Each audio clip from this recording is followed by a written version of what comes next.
Pilipinas. Sana nakikinig ka. Gusto ko lang magkwento sa'yo. At ganoon na rin ang mga musta.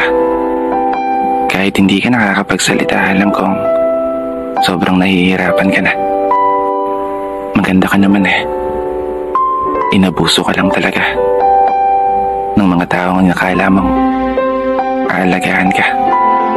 Mga taong nanumpa ng katapatan sa'yo, na pagsisilbihan ka. Mga taong pinagkatiwalaan namin na sa'yo'y magsasalba sa mga panahon na haharap ka sa unos bilang isang bansa na matatag at palaban. Ngunit naging kabaligtaran, isang bansa na ninanakawan ng sarili mong mamamayan. Isang bansa na dapat ay pinoprotektahan. Ngunit isang bansa na napapaligiran ng mga taong mapanlamang. Kailan nga ba tayo magigising? Kailan nga ba kayo matatauhan?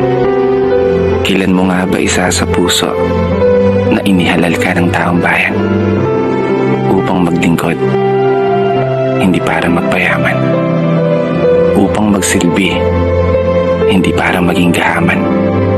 Imulat mo yung mga mata mo upang tuluyan mong masilayan ang katotohanan na nakakapagod ng maging Pilipino, nakakapagod ng maging mahirap sa isang bansang inakala naming iingatan mo.